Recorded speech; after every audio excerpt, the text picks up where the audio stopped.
From Dick Keller to Charles Dick to Chief Justice Roger Taney, today we will be discussing all the dicks that have shaped the right to keep and bear arms.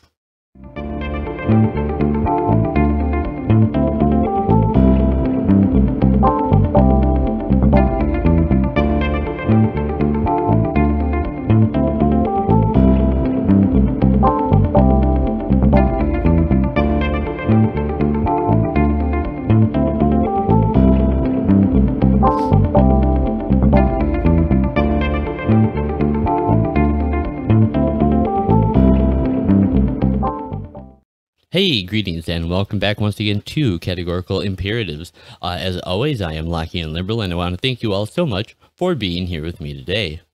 For anyone who may be new to this program and is unfamiliar with what I do, welcome. This is a podcast where we will be using legal theory and moral philosophy to discuss current events as they relate to various aspects of law, politics, and culture. Now, the recent killing of George Floyd has certainly elicited a number of responses, including calls for police reform. And while that is a sentiment with which I wholeheartedly agree, generally speaking, I cannot get behind the proposals that I have been hearing put forward. So, as far as police reform goes, I've been asking myself a question that I often ask myself that leads to episodes of this show. That is, what answers can be found in constitutional law and in the moral philosophy of the framers and jurists who crafted those laws? And the answer I got back is an answer I often would get back, which is, quite a lot. Now, to say a means of police reform might be a greater acceptance of and knowledge about the right to keep and bear arms, as well as of the General Militia Power, may seem a bit unorthodox, but I do believe that a look at the meaning and the evolution of these concepts can help illustrate how and why they are powerful tools to protect against oppression. And given our circumstances at this moment, I think we may be well suited to have a discussion with people who would generally be hostile to a discussion about gun rights and about the General Militia Power. And I am optimistic that we are hopefully at a place right now where we can have a conversation which will move past the normal objections one usually hears to this particular topic. Won't somebody please think of the children? Think of the children. Won't somebody please think of the children? No, stop. Think of the children. Think of the children. Won't somebody please think of the children? Now, something that I have found very interesting recently was that when we had the lockdown protests going on in places, I think most notably like Michigan, but certainly a lot of other cities around, Michigan's the state, but you know what I mean. Anyways, the point being that even though these protests were drawing huge crowds of actually peaceful protesters who just happened to be armed, we heard those in attendance being accused of being everything from neo-Nazis to neo-Confederates, probably neo-racists, whatever that is. I just made it up. Or, I mean, just generally confrontational right-wing extremists who are trying to kick off the Boogaloo.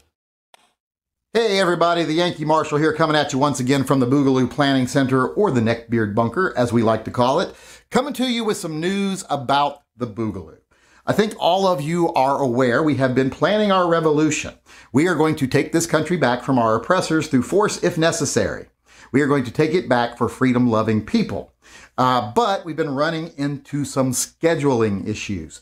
Now, a lot of you probably are already aware that we had originally scheduled it for Saturday, August 22nd. That's when the bloodshed was going to begin. But turns out we've had a lot of our members telling us that August is actually peak vacation season. And there's going to be a lot of people out there at the capitals, local landmarks, popular city streets, who are wanting to take pictures for their vacation. And if we're in between them and what they're taking pictures of, fighting the government, that's going to ruin a lot of people's pictures, and that's rude.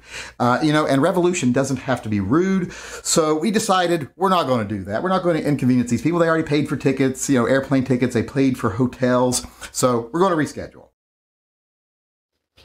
Now, in some instances, the same people who were making those accusations about these actually peaceful protesters are, following the death of George Floyd, actually beginning to take often an active and personal role in their own self-defense and to protect their communities in general in situations where they feel that the police are unable to protect them. And I think this is because they are beginning to recognize on at least a visceral level something that I believe the 2A community has understood on both a visceral and a philosophical level for some time. And that is why I want to talk about the history of gun rights and the right to bear arms in our laws, as well as, to a lesser degree, the General Militia Power, because I believe to understand this history is to understand the philosophical importance of the right to keep and bear arms, and why one might want to embrace the Second Amendment. Hi, I'm Petey the Pistol. Say, do you ever get lonely? Yes? Me too. Hold me. If you squeeze me, I make bad people go away. Now, the principal animating purpose of the Second Amendment was to prevent the government, the new federal government, from adapting public disarmament schemes that would make it easier for the government to oppress the people.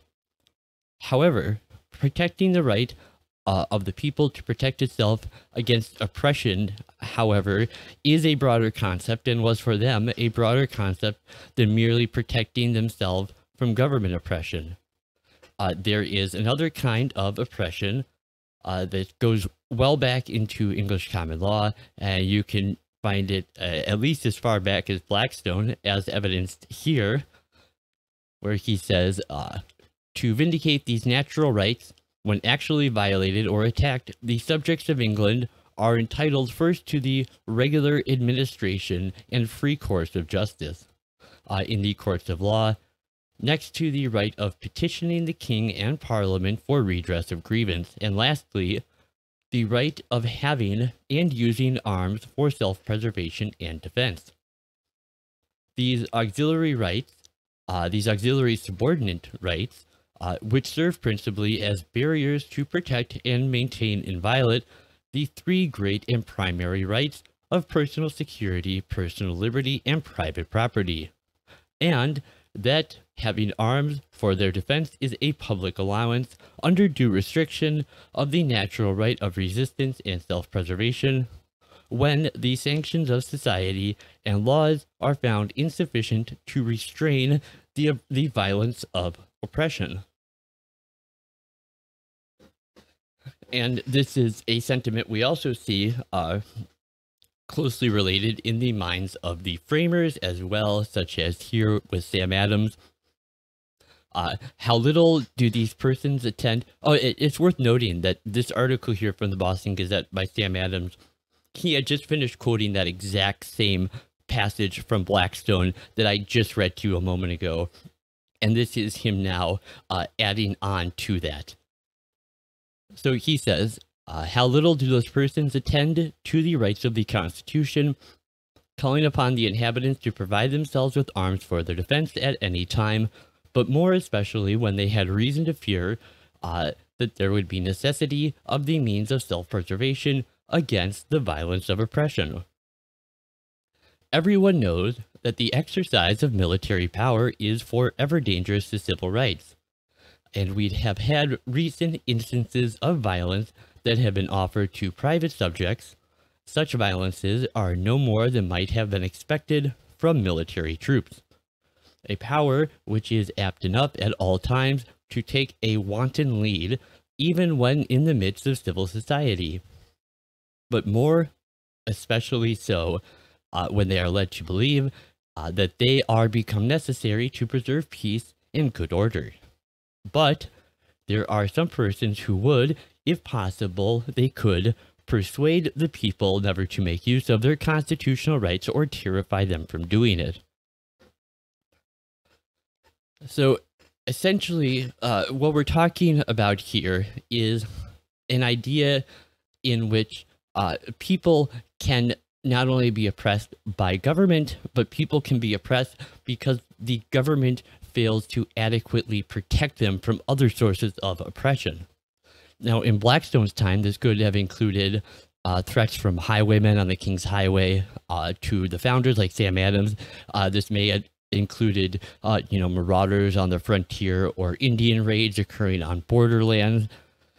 Currently, I think we can actually see examples of both concepts of oppression in what recently happened around the death of George Floyd. First, we have Floyd himself being killed at the hands of the state, despite being unarmed, not resisting, and being in a position where he was entirely incapable of harming anyone. Now, contrast this with those who showed up at what were, I'm sure, what were at least intended initially to be legitimate, peaceful protests, where people who came in and chose to loot stores and destroy homes and buildings, and I believe this was because they understood the circumstances were ones in which the police would have been incapable of stopping them. So, when the government disarms the civilian population, it not only makes the people more vulnerable to oppression by government, it also means oppression from criminals from whom the government does not adequately protect them. Now, my first series of videos, for those of you who have been watching the show long enough, will remember that they were about the Founders' Second Amendment. All right, we're done. You think the language in the Second Amendment is clear enough? You know, about the right to bear arms? Of course it's clear. Every American has the right to hang a pair of bear arms on their wall. How could that possibly be misconstrued? All right, fantastic then. And so I will be linking to a playlist of those videos above if you guys want to go watch them. If you haven't seen them yet, I recommend them. I think they were very well done. And I'm, of course, speaking entirely objectively. But because I have touched on that aspect, today where I would like to pick up is where that series left off, talking about this right with as the changes to our statutes and our Constitution and in our courts have shaped the right to keep and bear arms and the militia since 1791. And so here, just briefly, is an outline of what we will be talking about. We will be starting out looking at Dred Scott v. Sanford, moving on to U.S. v. Cruikshank. We will then be talking about the update to the Militia Act, which is known as the Militia Act of 1903. Then moving on to U.S. v. Miller. And then I don't know if we'll have enough time in today's video or if this will have to be a separate video put out tomorrow. But we'll also be getting into more recent cases, the ones that most people are probably most likely to be familiar with, which is District of Columbia v. Heller and McDonald v. Chicago. So, first up, we will be talking about Dred Scott.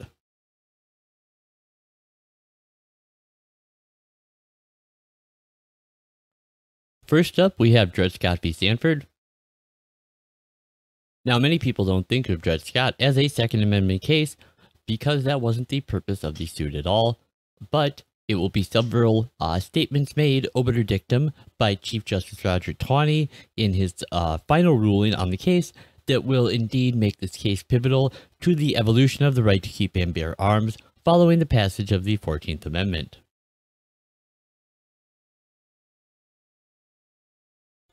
So, the Dred Scott case starts, of course, with Scott and his wife, who traveled with their owner, John Sanford, from Missouri. They went to an Army outpost at Fort Snelling in modern-day Minnesota, and then later went on to Illinois, both of which were free territories at the time.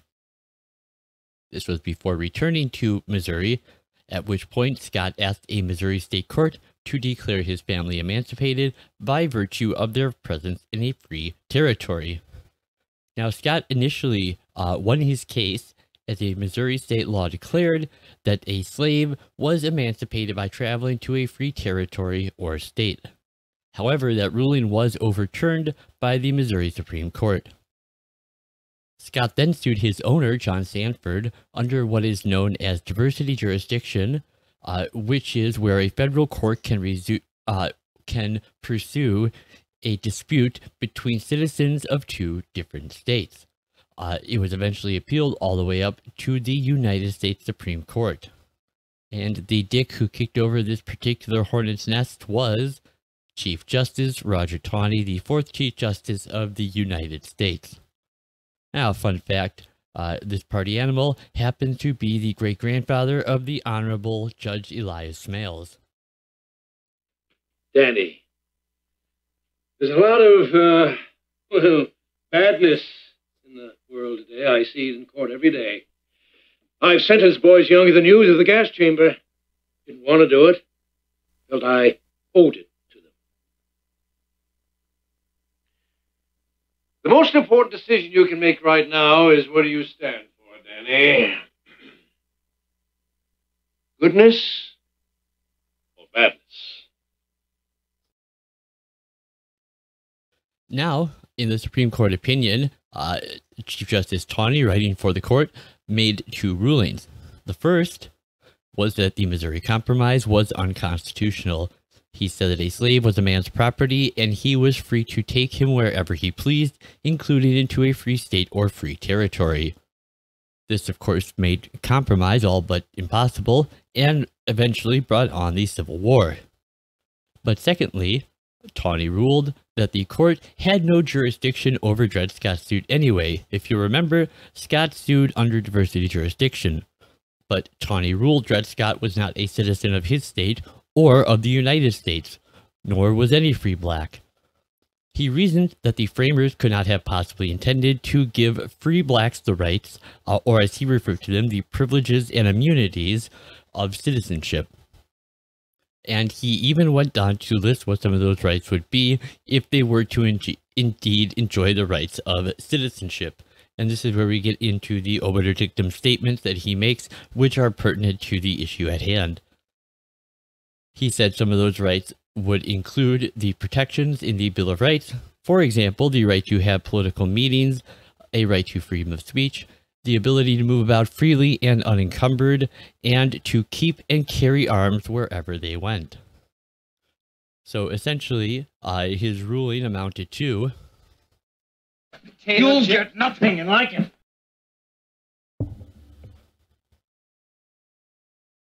Now, this had some unintended consequences, beginning with the Civil War, which led, of course, not only to the eventual abolition of slavery, but also to the enlistment and the arming of black troops. And Scott's case was eventually overturned, but not by the Supreme Court. It took the Civil War and then the passage of the 13th, 14th, and 15th Amendments. Now, the Reconstruction Congress took measures under the Enforcement Clause of the 13th Amendment to guarantee this concept of citizenship. First, they passed the Civil Rights Act of 1866, which still survives today under Title 42 of the U.S. Code, subsection 1981A, which provides, quote, "All persons within the jurisdiction of the United States shall have the same right in every state and territory, the full and equal benefit of all laws and proceedings for the security of persons and property, both real and personal, as are enjoyed by white citizens, excuse me.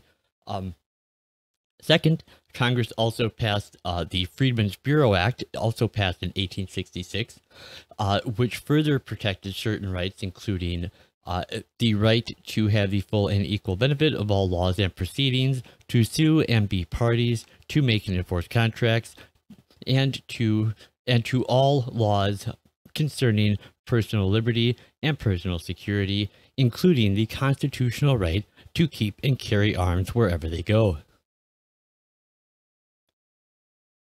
Now, John Bingham, who was the draftsman of the 14th Amendment, explained that this provision would enumerate all the same rights and privileges that were enumerated in the Civil Rights Act.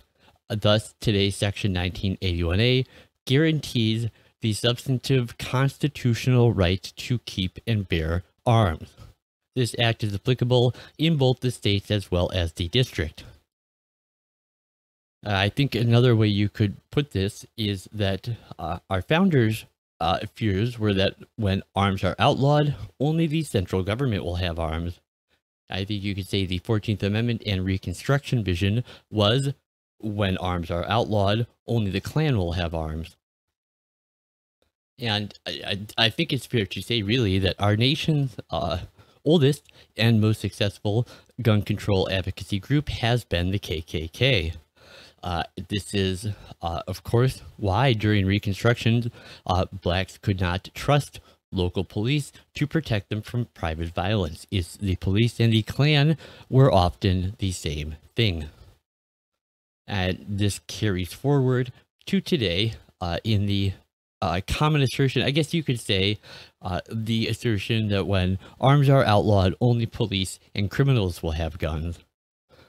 And so I guess if we can take an immediate lesson from the George Floyd killing in this particular light of law, is that oppression from not only government, but oppression from violence from which the government is sometimes unable to protect you, is not some kind of fear-inducing, pants-shitting NRA talking point. It is a recognition of an indisputable existential threat, which can show up at any time in any place in history.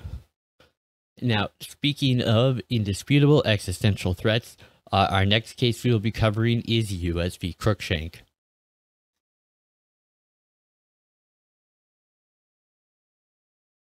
All right, up next we have United States v. Cruikshank. Now, the facts of Cruikshank are pretty gruesome. In 1872, competing factions of the Democratic and Republican parties had both claimed to have won the office of judge and sheriff in Grand Parish, Louisiana. In March 1873, a Republican faction of African-American soldiers seized the courthouse in Colfax, Louisiana. They were armed with the rifles that they had carried as Union soldiers. 150 white militiamen attacked the courthouse. The armed militiamen were unable to overcome the armed resistance of the freedmen inside and to breach the courthouse. So they instead decided to set fire to it and essentially smoke the freedmen out. Now, more than 100 freedmen were shot and killed as they fled the inferno, even after they had surrendered to the militia. This slaughter became known as the Colfax Massacre. Now, William Cruikshank was one of the lynchers. He was prosecuted in federal court. The indictment alleged that he had violated the victim's constitutional rights, namely the First Amendment right to peaceably assemble and the Second Amendment right to keep and bear arms, but this was under the Privileges and Immunities Clause of the 14th Amendment, which is why they could hold him accountable for a state crime in a federal court. Now, 4 decades earlier, Chief Justice John Marshall had declared in the 1833 case, Barron v. Baltimore, that the Federal Bill of Rights only limited Congress's power. So, under this case, the First and Second Amendment would not have affected a state's police power. But was Barron still good law following the ratification of the 14th Amendment? Well, Representative John Bingham very clearly during the congressional debates suggested that it would not be. However, the Supreme Court disagreed. Chief Justice Waite wrote the majority opinion in Cruikshank. He found that the states were still not bound to protect the individual rights found in the first 8 amendments, even after the 14th Amendment's ratification, despite the Privileges and Immunities Clause, as described by John Bingham as protecting these enumerated rights in the Constitution. Now, next here, I want to play a clip from a constitutional law scholar, Randy Barnett, where he is talking about the implications of Cruikshank on the 14th Amendment, because he will be alluding to a point that we will be discussing a little bit later on in relation to the 2010 case of McDonald v. Chicago. The clause would only protect an insignificant set of federal rights. To compensate for the deleted Privileges or Immunities Clause, the Supreme Court would gradually expand the scopes of the Due Process and Equal Protection Clauses far beyond their original meaning. Slaughterhouse remains good law today. Over a century later, in 2010, Chicago residents invoked the Privileges or Immunities Clause in an appeal to the Supreme Court. They claimed that Chicago's ban on firearms abridged their right to keep and bear arms. And to reach that result, they urged the Supreme Court to reverse both Slaughterhouse and Cruikshank. However, in McDonald v. Chicago in 2010, Chief Justice Roberts and Justices Kennedy, Scalia, and Alito declined that invitation. Instead, they relied on the court's expanded reading of the Due Process Clause. Only Justice Clarence Thomas cast his fifth and decisive vote based on the original meaning of the Privileges or Immunities Clause. So in this case, at least, the Privileges or Immunities Clause had a big impact.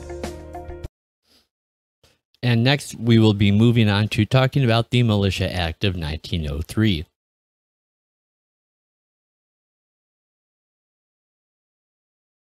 All right, next up we have the Militia Act of 1903. Now, following the Spanish-American War, steps to reform the Army, including the National Guard, were taken by advocates such as Charles Dick. He was a congressman and later senator from Ohio. He was also the chairman of the House Militia Affairs Committee and also served as the president of the National Guard. Now, Dick championed the Militia Act of 1903, which is how it has become known as the Dick Act. And this law repealed the Militia Act of 1792 and redefined the militia per Title 10 of the U.S. Code, Section 311. So in 1903, the act defined the militia as every able-bodied male citizen of the reserved states every able-bodied male citizen of the respective states and the District of Columbia, dividing between the organized militia and the reserve militia. Shortly thereafter, Congress passed an act to promote the efficiency of the reserve militia and to encourage rifle practice among the members thereof. The 1905 Reserve Militia Act was then expanded by a Military Appropriations Act in 1924. After being amended over the years, what began as the 1905 Reserve Militia Act is now currently codified under Title 10 of the U.S. Code, Section 4307 through 4313. So, Title 10 of the U.S. Code, Section 311, further stipulates that the militia consists of all able-bodied males between the ages of 17 and 45, both citizens and those who have declared their intent to become citizens, and of female citizens who are officers in the National Guard. It also specifies that the militia consists of two classes, the organized militia and the unorganized or reserve militia. Now, many states have similar statutes. Those citizens who apply or who are called up for service and are accepted by a state militia are then part of the organized militia. All others eligible under the law are considered members of the unorganized militia and are still subject to call up by the state.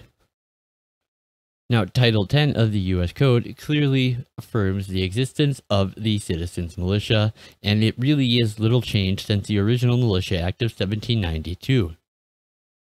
Further, the individual right to own firearms is guaranteed by the Constitution, but the right to own firearms is not dependent on the Militia Clause.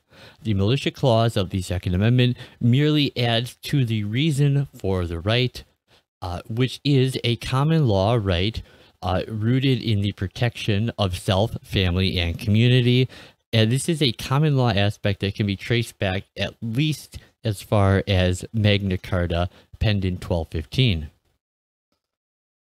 So, for example, we have a quote here from the case of Babington v. Yellow Taxi Corp., where it is talking about the Statute of Winchester of 1285, talking about the duty that goes back to the days of the hue and cry to make pursuit effective. There were statutes in those early days whereby a man was subject as a duty to provide himself with instruments sufficient to the task. A typical illustration is the Statute of Winchester, in which for 15 pounds and goods there shall be kept a harquebus, a breastplate, a sword, a knife, and a horse. So still as in the days of Edward I, the citizenry may be called upon to enforce the justice of the state with whatever implements and faculties are convenient and at hand. Now, and for those of you who watched my series on the Founders' Second Amendment, you will no doubt remember me talking all about Tench Cox, who is easily the most prolific source of legal and historical scholarship from among the founders, talking about the right to keep and bear arms and of the public militia power. And he explained the public militia power here in this letter from the Democratic Press of 1823, where he says, "Enshrined in the Constitution is the right to own and to use arms, and consequently of self-defense and of the public militia power. While the English game laws were used to disarm the populace, here, firearms are the second and better right hand of every freeman. Having arms is sometimes a duty, but it is ever a right.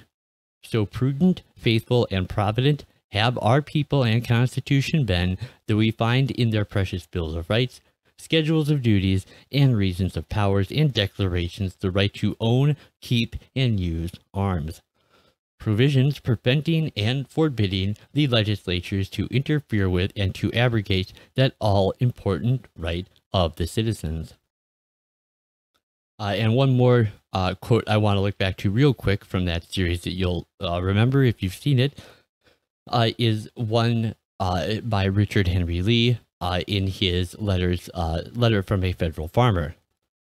And he says, "Whereas, to preserve liberty, it is essential that the whole body of the people always possess arms, and be taught alike, especially when young, how to use them. Nor does it follow from this that all promiscuously must go into actual service on every occasion. The mind that aims at a select militia must be influenced by a truly anti-republican principle. And when we see many men disposed to practice upon it, wherever they can prevail, it is no wonder that true Republicans are for carefully guarding against it." So, essentially, the Second Amendment guarantees an individual right to arms. Participation in a citizen militia organization does not make that right more valid nor any stronger. And the first federal statutes governing the militia were the Militia Acts of 1792, while there were some revisions in 1795 and some more during the Civil War, that essentially the Dick Act has played a part in going right back to the earliest Second Amendment debates in the United States. And since this act plainly shows the militia is not solely the National Guard. So far, for this discussion of the right to keep and bear arms and of the general militia, I mean, we've solely been discussing what is clearly an individual right, and as such, you may be asking yourself if the collective rights view was entirely unknown to the framers and didn't come from the creation of the National Guard a century later. Why does anybody speak of it at all? And that is a handsome-looking question. And to answer it, we're going to need to go back to a 1939 Supreme Court case that paradoxically outright rejected the collective rights view, and that is U.S. v. Miller, and that's what we'll be talking about next. So, let's get into U.S. v. Miller. Now, in 1934, Congress passed the National Firearms Act. This was an act which required the registration of machine guns, sawed-off shotguns, and a few other arms. Now, Jack Miller was a member of a bootlegging gang, and he was caught with an unregistered sawed-off shotgun. He was subsequently indicted, and his attorney moved to dismiss the indictment, and the district judge quashed the indictment because, in his opinion, the NFA violated the Second Amendment. And using a procedure which then existed, the government appealed Miller's case directly to the Supreme Court. And when one digs into the clerk's records, you find some interesting anomalies with the case. For one thing, Miller's attorney was given no time to prepare a brief or show up for oral arguments, and, as a result, he did neither. But wait! There's more! Hang on to your seat, baby! Cause this one's a screamer! In fact, he sent a telegram suggesting that the court consider the case based on the government's brief. As such, it was only the government who submitted a brief or presented oral arguments. Now, this gets us to why anyone would mistakenly believe that Miller was ruled a collective right. Because that was largely the case that was made by the government, both in their brief that they submitted as well as their oral arguments that they presented to the court. The only precedent the government ever pointed to was an obscure case from 1905 that is known as Salinas v. Blakely, in which the Supreme Court of Kansas ruled that the right to keep and bear arms, as defined in the Kansas state constitution, only protected a collective militia right. However, that ruling was actually revisited some years later and overturned by an act of their legislature, but regardless of that, a state constitutional issue is certainly something that the Supreme Court does not have any jurisdiction over. So when the court rendered its opinion, it said a couple of things. First is that the Second Amendment did have to be interpreted in a way that makes possible the continuation and efficacy of the militia. They included citations that went back all the way to the earliest days of the Republic, showing that the militia was considered all able-bodied citizens in the community who were expected to show up when serving in any capacity as the militia with their own weapons. Now, I realize many people may interpret this as needing to show up to train and drill as a militia, which is actually part of it. But as I've already mentioned, several areas in common law where showing up to serve with private weapons includes such things as the hue and cry and the fleeing felon rule, as we talked about earlier through standards such as Blackstone, as well as Richard Henry Lee, Tench Cox, and Justice Cardozo. Now, these common law principles are defined in law, such as you see right here before you, Title 10 of the Code of the Federal Regulations, Part 1047, Section 7, paragraphs A1, A2, A5, and paragraph B. And now I'm actually going to turn it over to a couple other very capable constitutional law scholars who are familiar with this case, who are going to help me explain the ramifications of it. The court then said that it was presented with no evidence and could therefore not take judicial notice of the fact that the particular kind of weapon, the sawed-off shotgun for which Miller and Layton were indicted for possessing, was the kind of weapon that would be of use to the militia. So the Supreme Court found in favor of an individual right, although it suggested that a person had to prove that the arms were suited for militia use. But when it did this, was the court aware of the Kansas Supreme Court's claim that the amendment only protected a National Guard type unit? Government put forth in its argument to the Supreme Court in Miller in 1939 a version of the so-called collective rights argument, most of the government's brief is devoted to saying the Second Amendment only protects the right of state militias to be armed. Only a very small portion of their brief was devoted to making the argument that whatever the Second Amendment protects, it doesn't protect the right to possess a sawed-off shotgun. And the court rejected, or at least it didn't adopt, that collective rights position that was in the government's brief. And one has a hard time believing that it's something they weren't aware of. After all, they only had one brief in the entire case to read. The Supreme Court never adopted the collective rights theory in the Miller case, but later on, lots of federal courts adopted the habit of claiming that the Supreme Court had. What we have is the test in Miller, taken by the court in cases, Circuit Court of Appeals, and the court finds the test in Miller unsatisfactory. The primary reason they find the test in Miller unsatisfactory is that it would, in the view of the Circuit Court, the Miller test would protect too many firearms. That is, if the test is simply, could the firearm be of some utility in combat? Could the firearm be of some utility in the process of pursuing the goals of the well-regulated militia? The court answers yes, and the court essentially acknowledges that a broad range of firearms might have some significant utility for those purposes, and that the only things that might be excluded are the arcane cap and ball rifle or the arcane flintlock. The court finds that as a policy matter unsatisfactory and essentially abandons the Miller test. Well, that decision by the Circuit Court turns out to be the basis on which a number of the lower federal court decisions over the next 60 years is grounded. And it's interesting because if you go through the Courts of Appeals opinions carefully, there's really no analysis of Miller.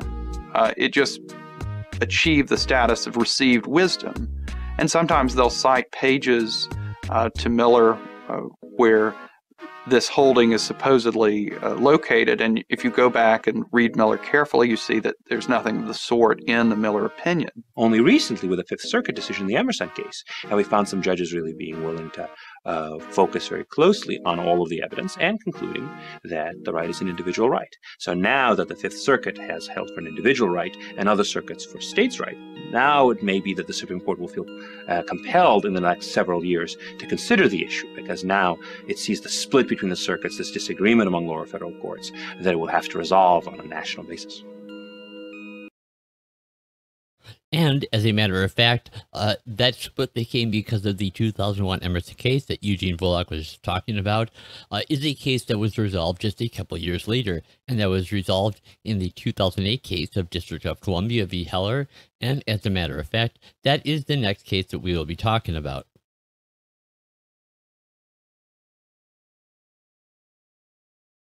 Actually, this is where I'm going to wrap things up today. This video is already going a bit long, and I've still got several more cases to cover, so be looking out in the next day or two for a part 2 to this video. If you like my content, please take a moment and subscribe to the channel. I don't put out videos on a regular schedule right now, so that's the best way to make sure that you are always kept up to date on new releases. And feel free to smash that like button if you want, and if you have any thoughts at all about the episode, I would love to hear from you in the comments section. And finally, I would ask, if you liked this particular episode, it would mean a lot to me if you could just take a minute and share it with 2 other people who you think would also find it interesting. If you could help me grow the channel that way, I would really appreciate it. And if you hated this particular episode, I would ask you to take a minute and share it with 2 other people who you think might also hate it, because, well, I'm a masochist and your hate gets me off. So, I will be back very soon with part 2. Until then, and as always, Delenda es Carthago.